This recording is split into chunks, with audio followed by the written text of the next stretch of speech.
আজকে আমরা পড়া মনে রাখার এমন দুটো অসাধারণ টেকনিক নিয়ে কথা বলবো যা ব্যবহার করলে পড়াশোনাটা অনেক সহজ আর মজার হয়ে উঠবে। চলুন শুরু করা যাক। একবার ভেবে দেখুন তো, কোনো একটা চ্যাপ্টার শুধু একবার পড়লেন আর সেটা সারা জীবনের জন্য মাথায় গেঁথে গেল।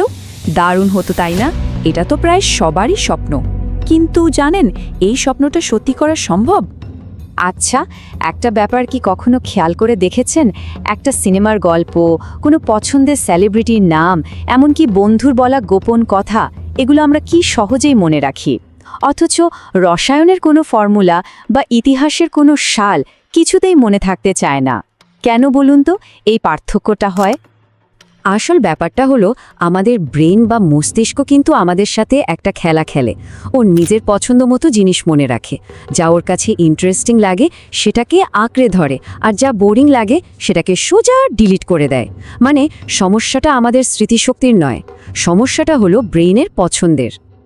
তাহলে পড়া মনে না থাকার পেছনে মূল ভিলেনটা কে? সেটা হলো আগ্রহ বা ইন্টারেস্টের অভাব। এটাই আমাদের প্রথম আর সবচেয়ে বড় সমস্যা। আমাদের মস্তিষ্ক অনেকটা একটা ফিল্টারের মতো কাজ করে, আর এই ফিল্টারটার নামই হলো ইন্টারেস্ট। কোনো তথ্য যদি এই ফিল্টারকে পার করতে পারে, মানে ব্রেনের কাছে আকর্ষণীয় মনে হয়, তখনই সেটা আমাদের পার্মানেন্ট মেমোরিতে জায়গা পায়, না হলে সোজা বাইরে। একটা উদাহরণ দিলে বিষয়টা একদম পরিষ্কার হয়ে যাবে। ধরুন, খুব পছন্দের কোনো মানুষ তার ফোন নম্বরটা দিল, 10টা ডিজিট, কিন্তু কাগজ কলম ছাড়াই দেখবেন সাথে সাথে মুখস্থ হয়ে গেছে। কেন? কারণ সেখানে একটা তীব্র আগ্রহ কাজ করছে। ঠিক একইভাবে অনেক বছর আগে পাওয়া ছোট্ট একটা প্রশংসার কথাও কিন্তু আমাদের মনে থেকে যায়, কারণ প্রশংসা পেতে আমাদের ভালো লাগে। আমাদের ব্রেনের কাছে এটা একটা খুবই ইন্টারেস্টিং ঘটনা। এই ছোট ছোট জিনিসগুলোই কিন্তু বুঝিয়ে দেয় যে আগ্রহের শক্তি কতটা। তার মানে মূল সমস্যাটা আমাদের স্মৃতিশক্তির দুর্বলতা নয়। আসল চ্যালেঞ্জটা হলো পড়াশোনার মতো একটা বোরিং বিষয়ে আমাদের ব্রেনের আগ্রহ তৈরি করা।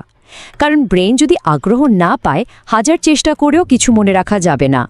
তাহলে উপায় কি? ভালো খবর হলো, এই আগ্রহটা আমরা নিজেরাই তৈরি করতে পারি।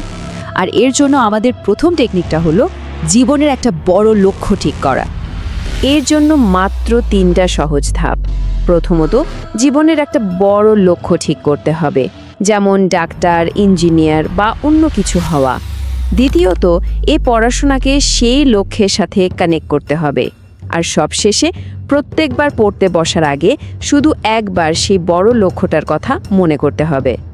যখনই পড়াশোনাকে একটা বিরক্তিকর কাজ না ভেবে নিজের স্বপ্ন পূরণের একটা হাতিয়ার হিসেবে দেখা শুরু হবে, দেখবেন ব্রেন নিজে থেকেই আগ্রহ খুঁজে নিচ্ছে। তখন আর পড়াশোনাটা বোঝা মনে হবে না, মনে হবে লক্ষ্যের দিকে এগিয়ে যাওয়ার একটা সিঁড়ি। এবার চলুন আমাদের দ্বিতীয় আর খুব মজার টেকনিকটায় যাই। এই টেকনিকটা হলো মস্তিষ্কের নিজের ভাষায় কথা বলা। আর আমাদের মস্তিষ্কের সবচেয়ে প্রিয় ভাষা কি জানেন? সেটা হলো ছবি আর গল্প। এই টেকনিকটার মূল আইডিয়াটাই হলো এটা: যা কিছু পড়া হচ্ছে সেটাকে শুধু লেখা হিসেবে না দেখে মনে মনে সেটার একটা সিনেমা বানিয়ে ফেলতে হবে। কারণ আমাদের ব্রেন শুকনো তথ্য মনে রাখতে চায় না, ও ভালোবাসে ঘটনা আর গল্প। এই মেন্টাল মুভি বানাবেন কিভাবে? খুব সোজা। পড়ার বিষয়টাকে একটা গল্পে বদলে ফেলুন। সেখানে মজার মজার চরিত্র যোগ করুন, ঘটনাগুলোকে সিনেমার দৃশ্যের মতো করে কল্পনা করুন, আর নিজেকে সেই ঘটনার একজন দর্শক ভাবুন। ভাবুন তো, ইতিহাসের কোনো যুদ্ধ পড়ছেন আর সেটা চোখের সামনে সিনেমার মতো দেখতে পাচ্ছেন। পড়াটা তখন আর পড়াই থাকবে না, একটা দারুণ অভিজ্ঞতা হয়ে যাবে। তবে হ্যাঁ, একটা কথা কিন্তু মনে রাখতে হবে, এই ভিজুয়ালাইজেশন বা মেন্টাল মুভির টেকনিকটা ইতিহাস, সাহিত্য বা বিজ্ঞানের বর্ণনামূলক বিষয়গুলোর জন্য অসাধারণ কাজ করে। কিন্তু গণিতের মতো বিষয়, যেখানে যুক্তির গভীরতা বেশি দরকার, সেখানে হয়তো এটা অতটা কাজে আসবে না। তো আমরা দুটো খুবই শক্তিশালী টেকনিক সম্পর্কে জানলাম। একটা হলো আগ্রহ তৈরি করা, আর অন্যটা হলো ভিজুয়ালাইজ করা। এখন প্রশ্ন হলো, এগুলোকে কাজে লাগাবো কিভাবে?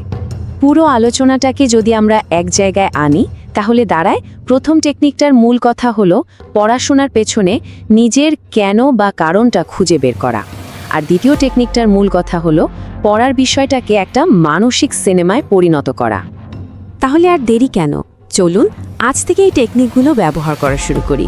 আচ্ছা, ভাবুন তো আজকের দিনের সবচেয়ে বিরক্তিকর কোন পড়াটাকে একটা দারুণ মজার সিনেমায় বদলে ফেলা যায়।